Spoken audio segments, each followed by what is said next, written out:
churches that reported in the Carroll Benton Baptist Association didn't do anything to reach anybody. They didn't do anything to reach anybody. If I'm going to be honest with you, that offends me. Now, this church was one of those.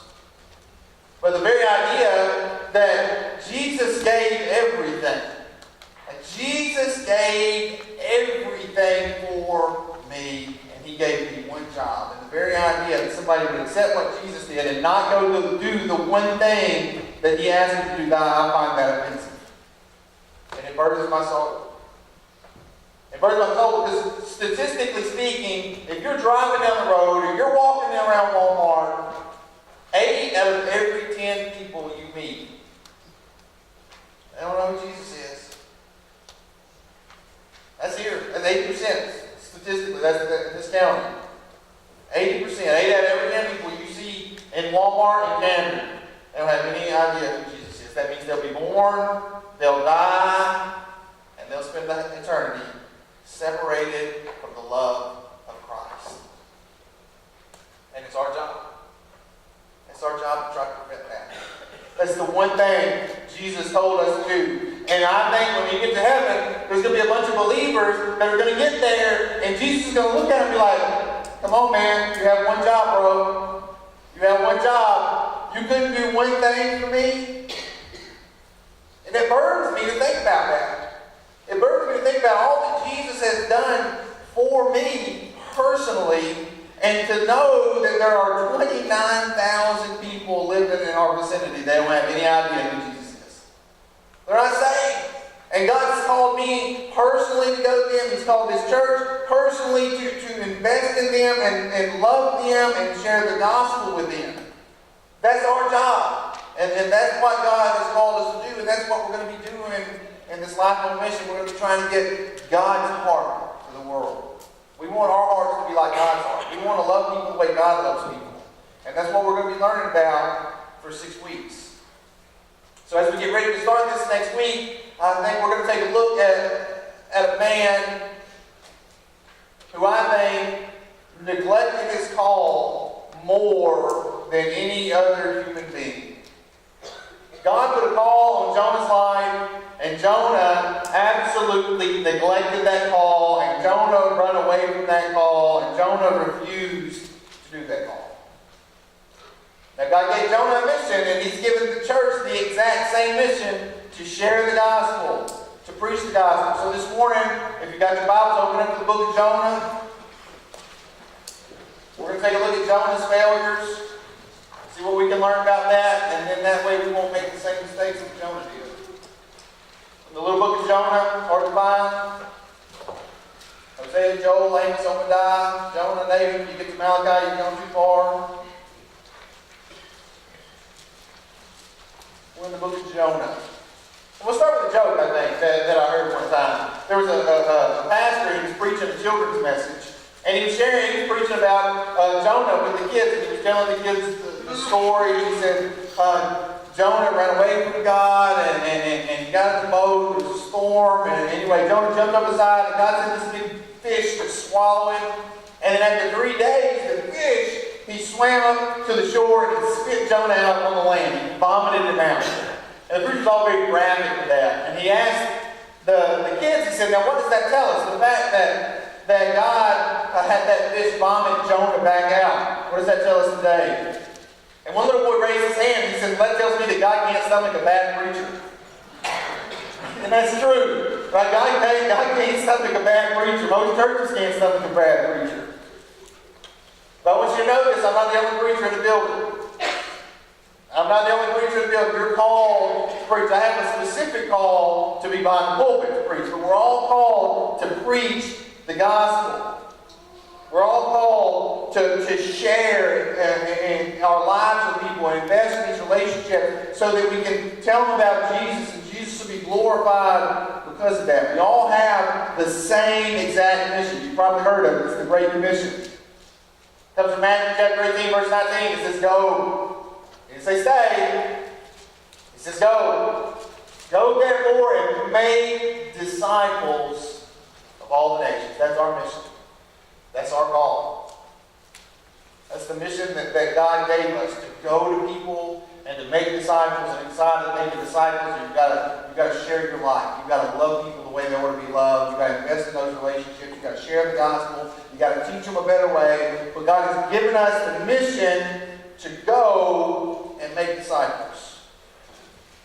And that's a mission given to every believer at every time. Every believer in the world has that exact same mission, but so often, so many people run from that. You turn around and we just run away. And some people run away physically from that. It's like, I don't want to be around them. I'm not going to do that. They're not like me. They're different than me. I don't like them. I'm not going to share the gospel with them. I'm not going to love on them. And some people will run away physically. But more often than not, we got to run away, but we stay in the same place, right? We're just sort of apathetic about it. We're kind of lazy about it. So this morning, as we look at the book of Jonah, I'm going to show you 3 things that happens when we run away from God's will. Okay? Number 1, when we run away from God's call, when we run away from God's purpose, when we run away from God's will, we always run to the dumbest places. You will always run to the dumbest places. Let's look at the first 3 verses of chapter 1. It says, Now the word of the Lord came to Jonah, the son of Amittai, saying, Arise, go to Nineveh, that great city, and call out against it, for their evil has come up before me. Now that's Jonah's great commission. Jesus didn't give the great commission to open Matthew a few hundred years later. This is Jonah's great commission. To go and to preach the gospel to Nineveh. Verse 3, Jonah goes the opposite direction. It says, But Jonah rose to flee to Tarshish from the presence of the Lord. He went down to Joppa, found a ship going to Tarshish, so he paid it there and went down into it to go with them to Tarshish away from the presence of the Lord.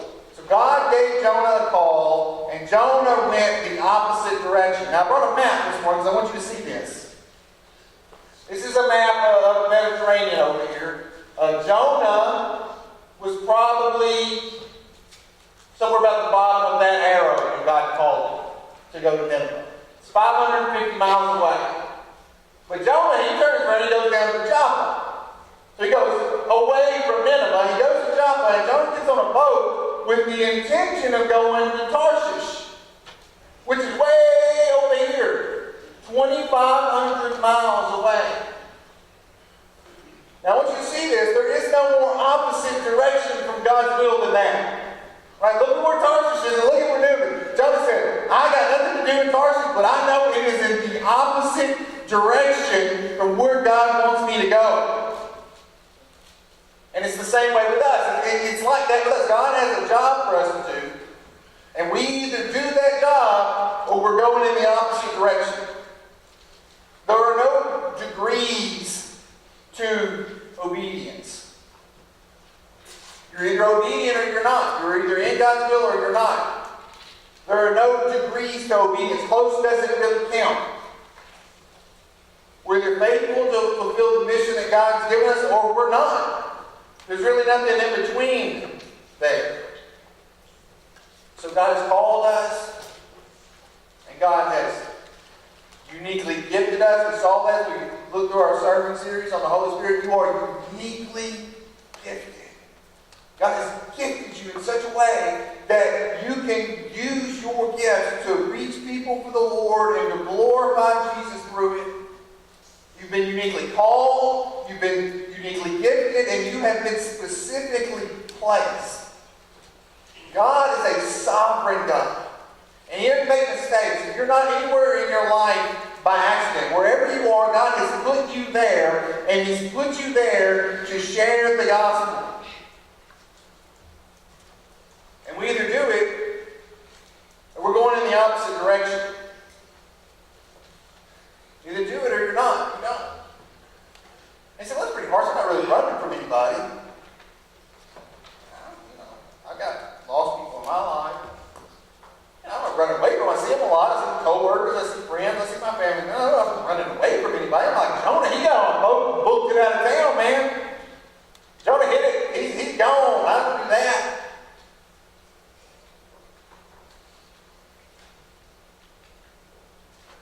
Listen.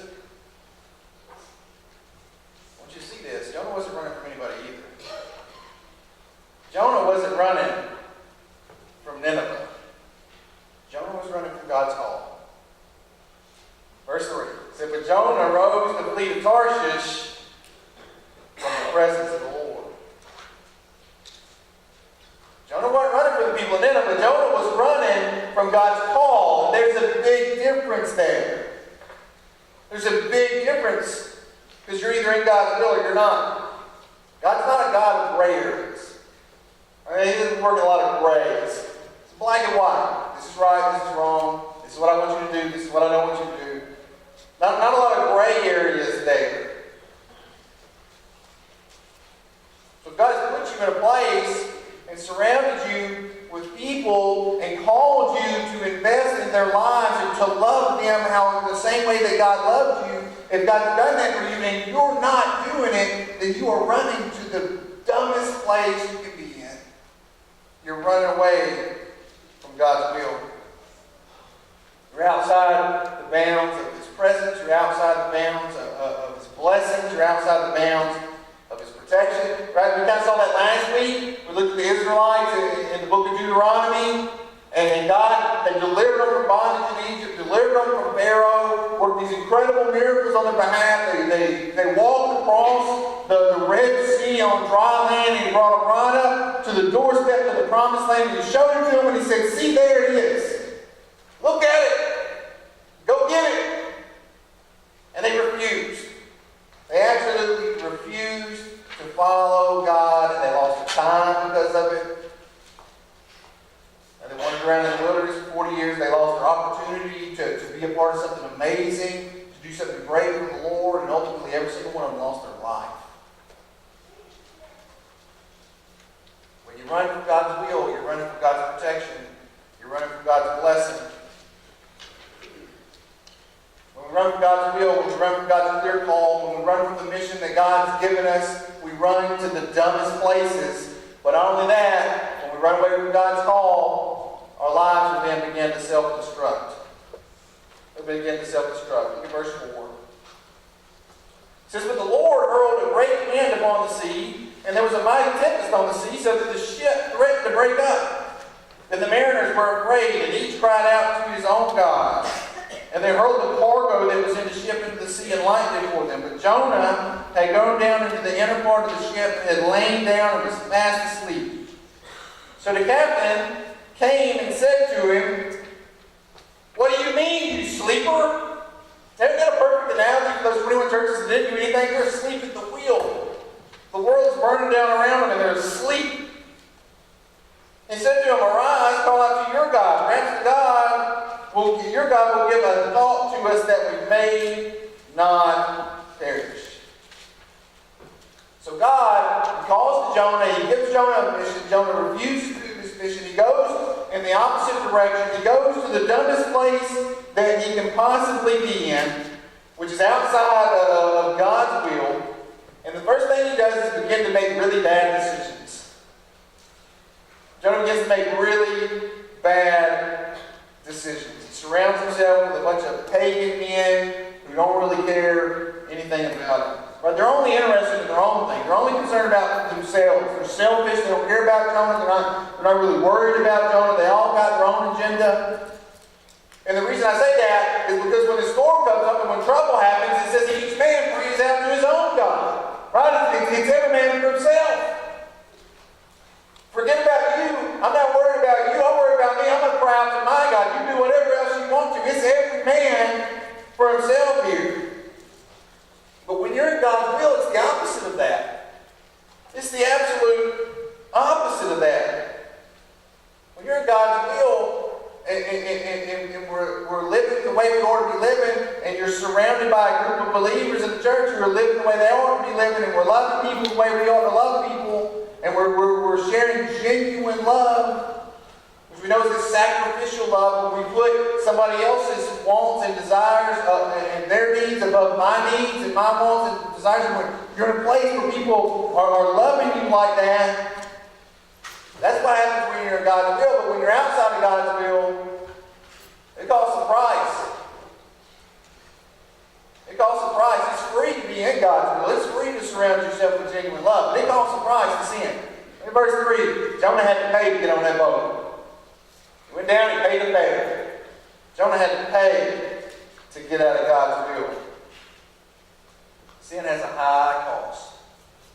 I said it before, I'll say it again. Most of your crashers probably do the same thing over and over and over again. Sin will take you further than you want to go, keep you longer than you want to stay, and cost you more than you want to pay. Sin has a very high cost. And the thing it costs the most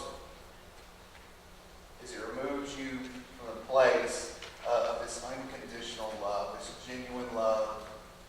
Because when you're running away from God's will, you're running away from God's presence like Jonah was, then you're running away from the only source of true and genuine and lasting love in the universe. The only place you're going to find that kind of love is with the Father. It's the only place you can get it. He's the source of love. But we're hardwired to need that love. Right? Every human being in the world needs to be loved and needs to love somebody. That's the way we're wired. God designed us that way. He designed us that way to need His love, to desire His love, to be fulfilled by His love. But when we run away from God's will, when we run away from God's love, we still need it. We still need love. So we start looking for love in all the wrong places. Right? That's a good song. You bust out into that. Everybody's looking for love in all the wrong places. But what we'll do is we make these bad decisions and we surround ourselves with people who don't really care about us, and we try to wring every last bit of love out of a relationship that we can get out of it. Because we need love. God designed us to be loved. If you're not getting it from the Lord, you're going to try to get it from somewhere else. Some people try to find love by shopping. I know a few people like that. You know, they're depressed and they're sad and they go buy things and it makes them feel better for about 15 minutes and then they get buyer's remorse. That's what she calls it, buyer's remorse. She's not happy anymore, but she's looking for that fulfillment that God designed her to want, to need, to desire. But He also designed her that the only place you can get it is from Him. And when we run away from Him, we lose that love. When we run away from Him, we also lose our purpose. We lose our purpose. God has designed each and every one of us to have a purpose. The Westminster Short Catechism says that the chief end of man is to glorify God and enjoy Him forever. You have a purpose. And when you run away from your purpose and you run away from your mission, you look to be fulfilled in everything in the world, but you can't find it because only fulfilling the purpose for which you were created will do. It always makes me so sad to hear somebody in their 20s or the 30s or the 40s or whatever, they'll get depressed and they say, man, I'm just not happy. I'm not fulfilled. There's got to be more to life than this. You know what I'm talking about? There's got to be more to life than this. And I want to look at it. There is. God has a purpose for you. God has a mission for you.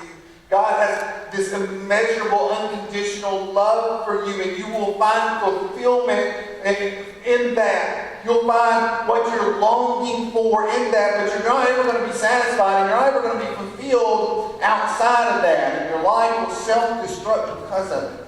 Because we look for that fulfillment, and we can't find it. And we make bad decisions pursuing it.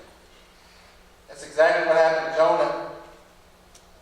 He's out here on a boat. He's in a place he didn't have no business being. Surrounded by a bunch of people he didn't have no business hanging out with. They don't love him. They don't care for him. Then trouble comes. It always comes. Trouble always comes. It doesn't matter whether you're a believer or an unbeliever. Trouble always comes. I want you to see what happens next. Verse 7. And they said to one another, come, let us cast lots, that we may know on whose account this evil has come upon us. So they cast lots, and the lot fell on Jonah. And they said to him, tell us on whose account this evil has come upon us. What is your occupation? Where do you come from? It's an interrogation. What is your country? What people are you? And Jonah said to them, I am a Hebrew, and I fear the Lord, the God of heaven, who made the sea and the dry land. Then the men were exceedingly afraid, said to him, what is this that you have done? For the men knew that he was fleeing from the presence of the Lord, because he had told them. then they said to him, "What shall we do to you, that the sea may quiet down for us?" For the sea grew more and more tempestuous. Listen, when you run away from God's will, you run to the dumbest places. Your life begins to self-destruct because of it. But I want you to see this. Not only does your sin affect you, it affects everybody around you. Sin doesn't stay self-contained. I mean, think about these sailors here, right? They're innocent victims in all of this. Nobody really thinks about the sailors. I mean, they're pagan and they're lost. They didn't have anything to do with Jonah. God's beef is with Jonah, not with them. Not in this moment. Right, but you see them, they're terrified, and they're throwing their cargo over the side. It's crates. That's how they make a living. Right? That's their money. They're just dumping it over the side of the ship. Then they're going to get to port, they're going to have an empty boat, they're probably going to lose their job. Right? Because if I owned a boat, I'd be like, seriously, bro, you have one job. You have one job to do. Move stuff from here to there. If you couldn't get that done, I'll find somebody that will. That's not a complex task. Probably going to look for a job, and they got babies to feed, I'm sure. Right? They got families. Got to put food on the table for them. So then Jonah's sin affects these sailors, and it affects their families. In the moment, they're all terrified they're going to die. Sin never, ever, ever stays self-contained. It never, ever, ever stays self-contained. It affects everyone around you. But I want you to see this. Where did God call Jonah to go to originally? Nineveh. Right, nobody ever brings up Nineveh at this point. So it's all about Jonah and the fish, or the storm, or whatever. But how long do you think it took Jonah to walk to Joppa after God called him? He got on a boat. We don't know how long Jonah was on the boat. He was on there long enough. He may have made it almost 2,500 miles to Tarshish. Who knows? He could have been sitting there asleep in the boat going, "Yeah, I'm almost home. I'll be in port tomorrow. I'm good." Wasted a bunch of time on the boat. And we know he's in the belly of the fish for 3 days. How long did it take the fish to swim? Vomited them out on dry land. How long did it take him to walk from the beach to Nineveh, another 550 miles? In all that time, that Jonah wasted, how many people died in Nineveh? How many souls were lost because of Jonah's disobedience? How many people